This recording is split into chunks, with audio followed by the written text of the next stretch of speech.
hello लोगोफोर बरायबाय नोंथांमोन साफ्रोमबो आंनि नैबे इउटुब चेनेलाव दिनै आङो मोनसे जायगायाव थांगासिनो सनितपुर डिस्ट्रिक्टआव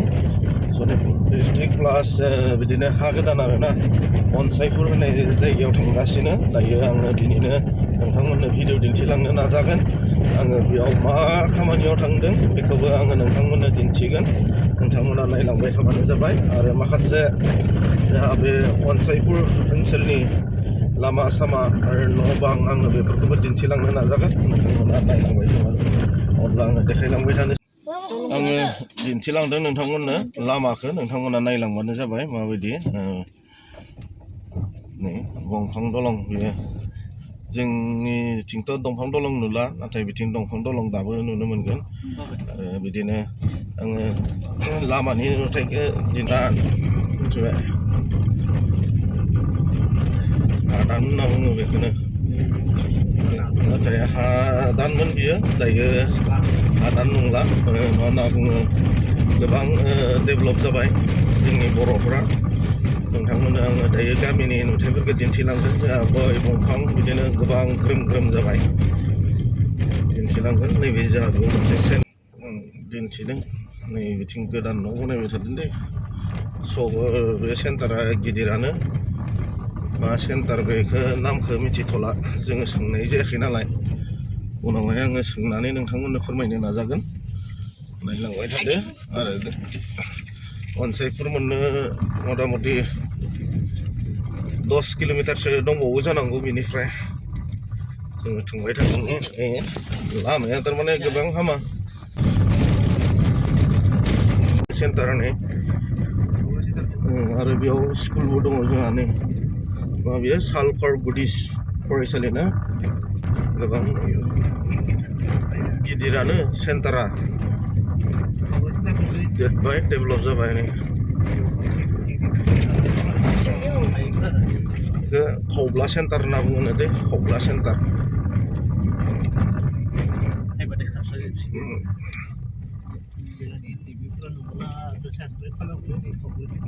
बे खब्ला सेन्टार नै बिथिं मार्केट जायो आरोना हनै आं दिन्थिथ'ला गारि सानिफ्रायनो भिडिअ खालामनाय जादों नालाय थांबाय थादों ओंखायनो आङो नैबे लामायाव जि नुलांदों आङो बेखौनो दिन्थिलांदों आरो नोंथांमोननो नायलांबाय थाबानो जाबाय नै खब्ला सेन्टार गोबां देरबाय बियो सेन्टारा गिदिर जाबाय बेयाव आरो गासिबो जोंनि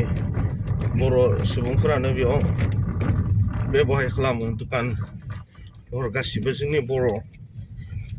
सुबुंफोरानो ओनसोला डेभेलप जालांजोब्बाय गोबां सोलायबाय आरो मेलि लानानै आरो बिदिनो आंजों लोगोसे बैनायमोनबो दंखायो आङो दा भिडिअ दिन्थिगोन नोंथांमोना नायलांबानो जाबाय रंनि गोनाङा लामाया एसे हामा नालाय बेनिखायनो लासै थांनो गोनां जादों आरोना अन्थाइ लामाखाय स्पिड खारहोनो हायाखै हग्राजुलि डिस्ट्रिक्ट सनितपुर 2004आव बेखेवनाय आरो बेखौनो बे सकखौ नै बगा सेन्टार ना बेयो आरो बिनि उनाव बिनि सिगाङाव जोङो थांबावगोन बेसेबां गोजान दङ जोङो दा बुंथ'नो हाला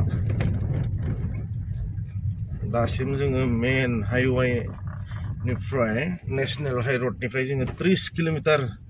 सिङाव हाबबोबाय आरो दायो फाइनालि जोङो नै जायगायाव सफैबाय आरो दायो जोङो सफैनानै जोङो साहा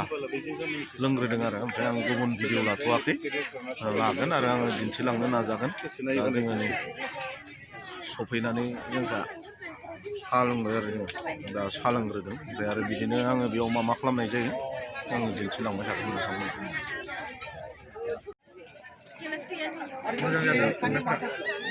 दिन्थिलांदों जानायखौ नायलांबानो जाबाय नै गेलागाव बग्रिबारिनिफ्राय फैदों बिथांमोना नैबे सनितपुर डिस्ट्रिक्टनि बर' बेप्टिस्ट कनभेन्सननि जि एनुवेल कनफारेन्स बेयाव जोङो गेलागाव बग्रिबारिनिफ्राय बाहागो लाफैदों जोंनि फैनाय लोगोफ्रानो बिथांमोनानो बैनाय बानायसो लावदों एभिल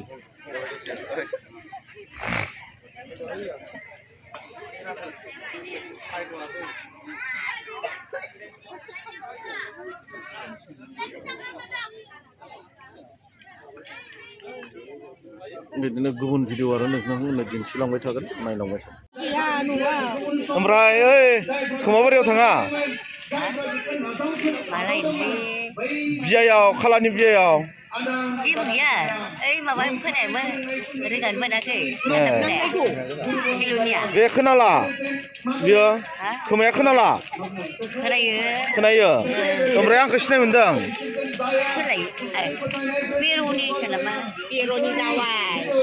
मा नाम मोनलाय दे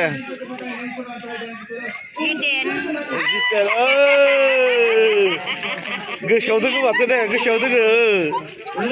आं भिडिअसो खालामदों नोंखौ भिडिअआव होगोन नोंखौ देनां नायनो मिथिबाय दै आरो बिमलाहानि बियाव थांला करेलाहानियाव नैबे जों गामिनिमोन माने बिसोरो हा गोदानाव थाफैबाय नैबे अनसाइपुर गामियाव थाफैबाय आरो ना जोंहा राजेश बिमा बिसोरो मथा मथि बेयाव थाफैनाया 15-16 बोसोरसो जाबाय दा जों बेयावनो फैनायमोन दिनै बिथांखौ लोगो मोनबाय आरो बिथांजों एसे रायलायो आरो नैबे हौवा जादों बे हौवायावनो जोङो नुजाथि फैदोंमोन आरो बाहागो लाफैदोंमोन आरो दायो जोङो थांबाय थानोसै मा नाममोन नोंहा खाला ओमफ्राय अरिजिनेल नामा मा नाममोन राजिब मा गामिनिमोनलाय नोङो सिगाङाव बबे खोमाबारि हा गेलागाव बग्रिबारि खै बोसोर जाखो नोङो बेयाव थाफैनाया मिथिला बेनिफ्राय बै सैतानजों लांखार जानाय गोसोआव दंना गैया नोंलाय हा सैतानजों लांखार जानायालै सिगाङाव गामियाव थाबा गेलागाव बग्रिबारियाव थाबा गोसोआव गैला नोंखौ जे सैताना लाना खारनायमोन ना गोसोखांबाय दा गोसोखाङाखै नों हाबा खालामबाय ना गथ'फोर साबेसे जाखो सासेल' दा नोङो बबे जायगायाव दंफैयो दायो हादानाव दायोथ' हादान नंला सिगाङावसो हादानमोन ने ओमफ्राय आंखौ सिनायदो रे मा नाम मोनलाय थिग दङ जा बिथाङा गेलागाव बग्रिबारिनिमोन दायो बिसोरो नैबे धिकियाजुलि हादानाव थाफैबाय बिथांमोना बेयाव थाफैनाया गोबां बोसोर जाबाय आजि गैयाबाबो 17-18 बोसोर जाबाय आरो बिनि उनाव आङो बिथांमोनखौ लोगो मोनदों आरो बे जायगायाव बिथांमोनखौ लोगो मोनफैबाय आरो गोजोननाय मोनदों बे जायगाखौ मा जायगा होनना बुङो हा सनितपुराथ' सनितपुर दा नों थानाय गामिया मा गामि हग्राजुलि गामिनि नामालाय अनसाइपुर दा बिथांमोना बे अनसाइपुर गामियावनो रायजो जागासिनो दङ बेनिफ्राय आरो बिथांमोना बिमा बुरै दङ आरो लोगोसे बिसोरो बिदा बिफं सानै आरो ना खिन्थु बेलेग बेलेग जाबाय दां ने राजेशजों नोंजों आइया सोरजों थायो नोंस्रा मामाया नोंजों दे थिग दङ ना अब्ला गोजोननाय थाबाय जोंहा नैबे खालानि सायाव खाला एबा राजिब होनना मिथियो बेखौ दे नै बिथांमोना बे गामिनिनो बिथांमोना नैबे सबायाव संनाय खावनायाव गोबां बाहागो लादों आरो बिथांमोनानो सम्पुर्ण जागायनायनिफ्राय मावगासिनो दङ दायो रेस्ट लादों आरो बिथांमोना आरो मोनानि जानायनि थाखाय संगोन नै रेडि खालामबाय थादों आङो बिथिं अमा बुथारनायखौबो दिन्थिगोन नोंथांमोननो नायनानै लादो अमा सावदों आरो न' अमा सावदोंलै बेयाव अमा नैबे बिथाङा जाबाय जा सुन्दुर दैमारि न' गयारिसोमोन ना सुन्दुर गयारि आंनिनो फिसालथे जायो बिथाङा आंनि बिबनांखौ हाबा खालामदों आरो ना आरो नै जा बैनायबो जायो बिफंबो जायो होनना बुंनांसिगोन मोनसेथिं सोमोन्दोआ मोननै जायो मोनसेथिं बिफं जायो मोनसेथिं बैनाय जायो आरो दा बिथांमोना नैबेबो जा पुनर बिथांमोना जाहैबाय गेलागाव बग्रिबारिनि गोजामोन गासिबो दायो बिथांमोना नैबे हग्राजुलि अनसाइपुर गामियाव फैनानै बिथांमोना रायजो जाफैबाय गोबाव बोसोर जाबाय बिथांमोना बेयाव थाफैनाया आजि मथा मथि 18 इयार्ससो जाबायना 18 बोसोरसो जाबायना जाबाय बिथांमोना बेयावनो दा आलो गोजोन रायजो जागासिनो दङ आरो बिथांमोननि गामियावनो बिदि अमा बेदर फानदों आरो जोंहा नैबे सभायाव बाहागो लाफैदों जोंहा गेलागाव बग्रिबारिनिनो जोंहा बिथांमोन नैबे गेलागाव बग्रिबारिनिनो अनसाइपुरखौ बिराद हेफाजाब होफैदों बे सभायाव ओमफ्राय आरो नै बिथाङा जाबाय अनसाइपुर गामिनि बालक बिथाङाबो गेलागाव बग्रिबारिनिनोमोन सिगाङाव बिथांमोना नैबे हादानाव थाफैबाय आरो बिथांमोना बेयाव फैनानै ओरैनो थायाखै बिथांमोना इसोरनि खामानि मावगासिनो दङ हामबाय होनदों बिथांमोनखौ आंनिथिंनिफ्राय आरो जा ओइथिं दङ नै जोंहा नैबिथिं दिन्थिदों आं नै जोंहा बैनाय दङ नैबे बिथांखौ गोबाङा सिनाय मोनगोन उदालगुरि डिस्ट्रिक्टनि मानसिफोरा नै जोंहा मा नाम मोनलाय बैनाय हा बिरदाव बिथां सिनाय मोनो बिथांखौ गोबाङानो उदालगुरियाव निस्सय लोगो मोन्दों बिथांखौ मा होनना बुङो बिथाङा जेब्ला जायन बाइबेल कलेजाव फरायदोंमोन बिदिनो मोनफ्रोमबो मण्डलिफोराव बिथाङा थाबायदों सेसननि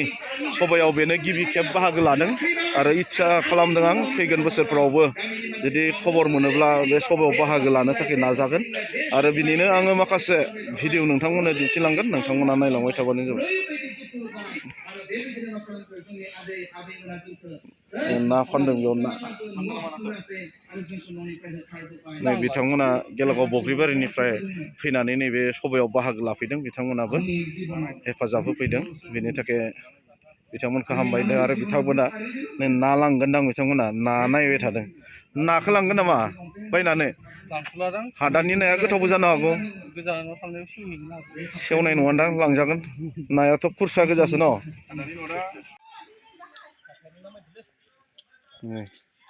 जोंहा नायदो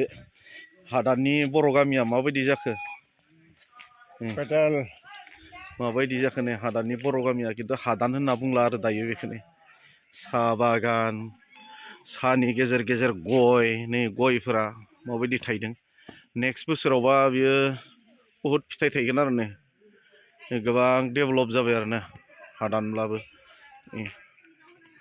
नायलांदों आङो दिन्थिलांदों नोंथांमोननो साहा बागान गय बागान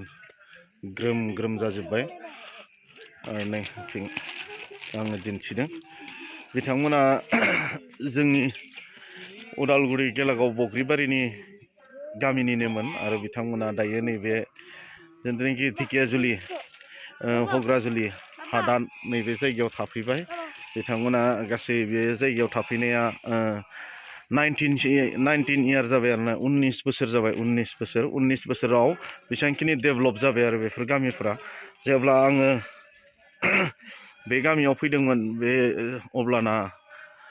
जेबो गैयामोन आरो ना सिगाङाव आं जेब्ला फैदोंमोन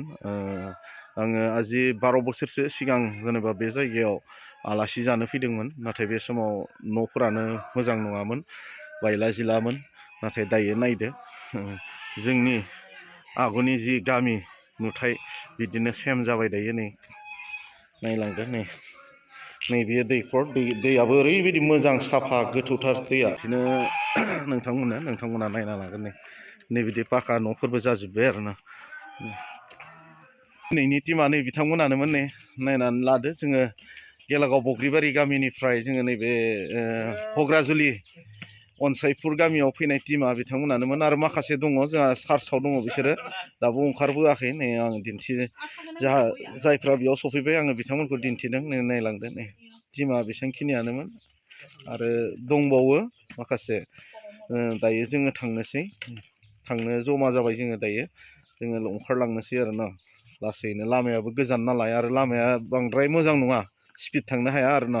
बेनिखायनो जोङो लासै ओंखारलांबाय थानोसै दायो समा जोंहा